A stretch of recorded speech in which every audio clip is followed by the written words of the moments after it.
आज ओबीसी समाजाची एल्गार सभा बीडमध्ये पार पडली होती आणि या सभेत पाहिलं तर छगन भुजबळ या सभेचं आयोजन करण्यात आलं होतं। मात्र छगन भुजबळ यांनी आपल्या मंत्रिपदाचा राजीनामा द्यावा आणि तर बीडमध्ये पाय ठेवू देणार नाही अशी काळकुटे यांनी त्यांना एक आवाहन केलं होतं। आता माझ्यासोबत काय सांगत आता काय सांगाल, आज आता सभा पार पडलेली काय सांगाल?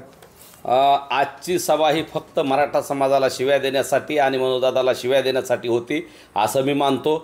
घटनेच्या पदावर असलेल्या भुजबळ नावाच्या ज्या व्यक्ती त्यांनी आम्हाला उपदेशाचे डोस पाजायचे की तुम्ही सभ्य भाषा बोलत नाही, खालची भाषा बोलता। त्यांनी आज काय केलं, माझ्यासारख्या सामान्य कार्यकर्त्याचा उल्लेख अतिशय हीन पद्धतीने केला। काय हरकत नाही, इथून पुढं तुम्ही आम्हाला जसं वागवणार बोलणार तशा पद्धतीनं तुम्हाला सुद्धा उत्तर दिलं जाईल। तुम्ही विचारलेल्या प्रश्नाचं उत्तर सांगत असताना मला सांगायचे आम्ही कोर्टात गेलो होतो, हायकोर्टात जायला, माननीय राज्यपाल महोदयाकडे जायला, माननीय मुख्यमंत्री महोदयाकडे जायला आम्हाला वेळ लागला आणि आम्ही सगळे कागदपत्र तयार करत असतानाच काल अचानक बातमी आली की माननीय सर्वोच्च न्यायालयात मराठा आरक्षणाची सुनावणी। मग आमचं प्राधान्य पहिलं तिकडं आहे, माझं तिथं कॅवेट असल्यामुळे आमचे वकील बांधव त्या तयारीत लागले, त्याच्यामुळे इथं याचिका पोहोचू शकली नाही वेळेत नसता आज भुजबळांना पायसुद्धा ठेवता आला नसता। हे आमचा गनिमी कावा होता आणि सुरुवातीलाच मी सांगितलं होतं शांततेच्या मार्गानं लोकशाहीतले सगळे आयुध वापरून कायद्याच्या मार्गानं त्यांना पाय ठेवू देणार नाही। हा माझा त्या दिवसाचा पण बाईट होता, त्या दिवशी प्रतिक्रिया तुम्ही काढून बघू शकता, पण आम्हाला त्यात यश आलं नाही। त्याच्यामुळे आज सकाळी आम्ही 23 मार्च 1994चा GR जाळून निषेध केला त्या गोष्टीचा की तुम्ही आमचा GR रद्द करायला येत आहे, तुम्ही ह्याच्या आधी आमचा GR जाळला, आम्ही सुद्धा तो GR जाळू। याचा अर्थ आम्ही आरक्षणाला विरोध करतोय असं नाही, परंतु मराठ्यासहित त्यात सगळे होतो तरी आमच्या वाट्याचं आरक्षण पवार साहेबांनी त्यांना दिलं तरी आम्ही काही बोलत नव्हतो। पण आता आमच्याच आरक्षणाच्या GRला विरोध करत असताना तर जशास तसं उत्तर देण्यासाठी आम्ही त्यांचं म्हणणं आहे की आमचा विरोध आरक्षणाला नाही आहे, फक्त ओबीसी नको आहे। त्यांचं म्हणणं आहे की मराठा समाज आमचा पाठिंबा आहे, लेकिन ओबीसीतून आमचं आरक्षण आम्ही देणार नाहीत। ओबीसी हा एक प्रवर्ग आहे, ते कुणाची जहागिरी नाही आणि ओबीसीत दर 10 वर्षांनी एक सांगितलेलं आहे की 10 वर्षांनी ज्या प्रगत जातीत त्या बाहेर काढायच्या, ज्या मागास आहेत त्यांना आत घ्यायचं, ही एक प्रक्रिया आहे। फक्त SC आणि STचंच आरक्षण घटनेत आहे, बाकीचं हे सगळं कायद्यावर GRने नुसार आणि वेगवेगळ्या टप्प्यात दिलेलं आरक्षण आहे। त्याच्यामुळं त्यात दर 10 वर्षाला पुनर्मूल्यांकन झालं पाहिजे, ते करा ना। आणि ओबीसी प्रवर्गात मराठा अगोदर आहे, 1967च्या अगोदरच्या आमच्या नोंदी आहेत, ते त्यांनी पाहावं। आणि एकीकडं आता एक भुजबळ साहेब बोलतात आणि तिथं उपसमितीच्या बैठकीत वेगळं बोलतात। मला अतिशय जबाबदारीपूर्वक TV9ला हे पहिल्यांदाच सांगायचं आहे की जी ओबीसी उपसमितीची बैठक आपले बावनकुळे साहेबांच्या उपस्थित झाली त्याच्याचे मिनिट्स भुजबळ साहेबांनी जाहीर करावेत आणि मी विचारलेल्या 10 प्रश्नाची उत्तरं द्यावीत।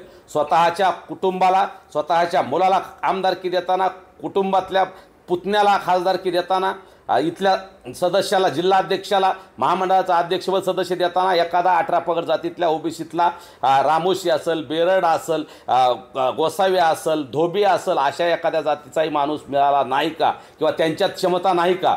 आणि 380 जाती ओबीसीत असताना तुम्ही फक्त माळी समाजाचे नेते आहात, परंतु राजकारणासाठी आणि सरकारला दाखवण्यासाठी, आपल्या पक्षाला दबाव मिळून काहीतरी पदरात पाडून घेण्यासाठी तुम्ही सगळ्या ओबीसीचे नेते म्हणून पुढं येऊ पाहतात आणि गेल्या 2 वर्षात हाके असतील किंवा वाघमारे असतील हे ओबीसीचा चेहरा बनू पाहत आहेत। ओबीसीचा चेहरा ते बनलेत। मराठ्याला त्यांनी कट्टर विरोध केला, त्यांचे आमचे कट्टर मतभेद आहेत। त्यांनी अतिशय खालच्या भाषेत मराठ्यांना बोलले, आमच्या महिलाबद्दल बोलले, पण भुजबळ साहेबाला ही गोष्ट सहन झाली नाही की ते दोघं ओबीसीचा चेहरा बनतायत, म्हणून ते मराठा समाजाला त्वेषाने विरोध करीत ओबीसीचा नेता होण्यासाठी पुढं आलेत।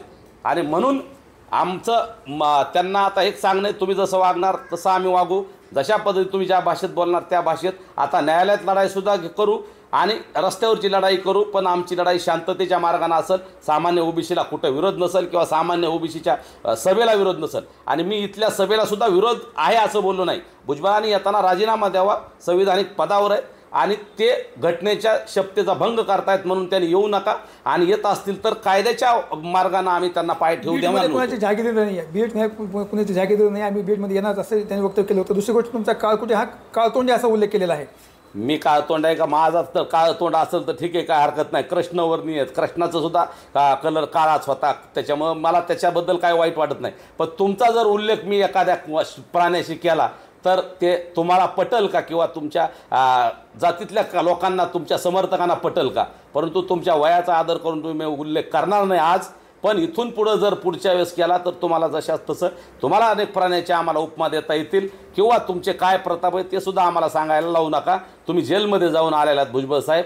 आमच्यासारख्या सामान्य कार्यकर्त्याला जर तुम्ही अशा पद्धतीने बोलत असाल तर तुम्हाला मनोजदादाला किंवा बाकीच्या लोकांना नैतिकतेनं बोलण्याचे धडे देण्याची तुम्हाला तुमच्या नैतिकता नाही हे आम्हाला सांगायचं. सकाळपासून पहिले तुम्हाला पोलिसांच्या निगराणीमध्ये ठेवण्यात आलेलं. तुम्ही सकाळपासून ऑफिसमध्ये या सकाळ पाहिलं तर बाहेर बंदोबस्तीत पोलिसांनी लावलेला आहे.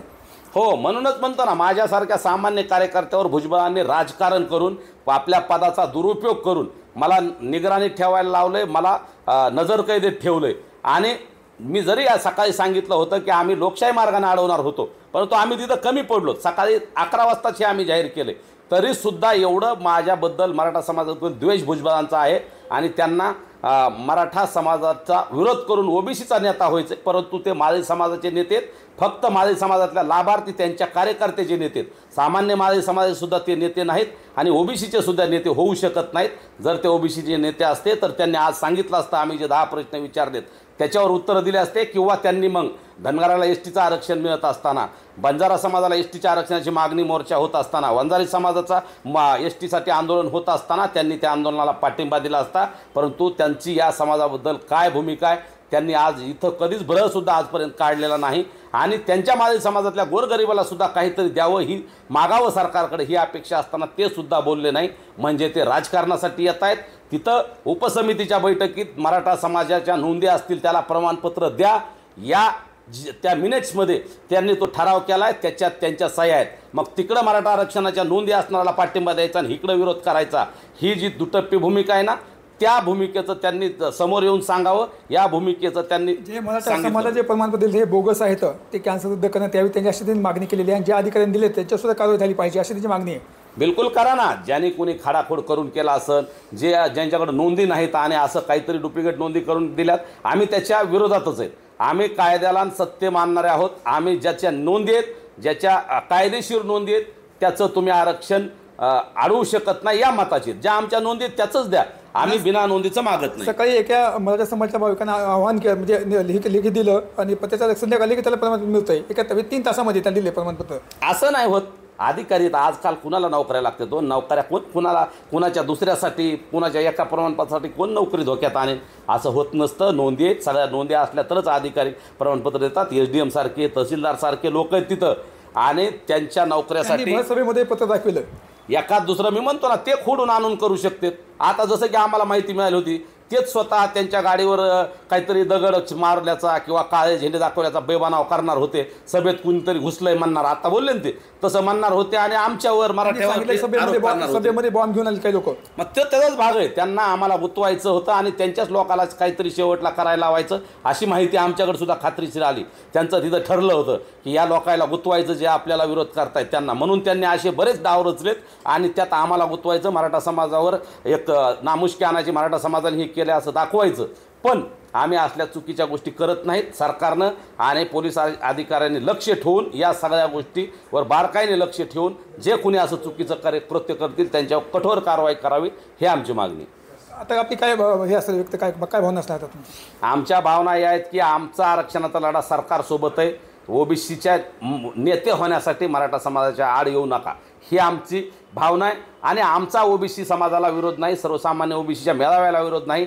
तुम्हाला काय ओबीसीला मागायचं ते मागा, तुम्हाला काय ओबीसीसाठी आणखी काय संघर्ष करायचा आहे करा, परंतु मराठा आरक्षणाच्या आड येऊ नका. आणि जर आड आलात तर आम्ही तुमच्यासोबत सुद्धा संघर्ष करायला तयार आहोत. कारण आतापर्यंत आमचा संघर्ष सरकारसोबत होता, परंतु या संघर्षामध्ये तुम्ही मध्ये येऊन उभा राहिला, त्यामुळे तुमच्याशी संघर्ष अटळ आहे. पण तो संघर्ष आम्ही लोकशाहीनं, शांततेनं, पण आक्रमक पद्धतीने करणार आहोत. तर हे होते काळपटे सांगणार की आमचा संघर्ष सरकारशी आहे, तुमच्याशी नाही आहे. आमच्या वाट्याला कोणी येऊ नये. कॅमेरापासून विकास वाघमारे, मी संभाजी मुंडे, बीड.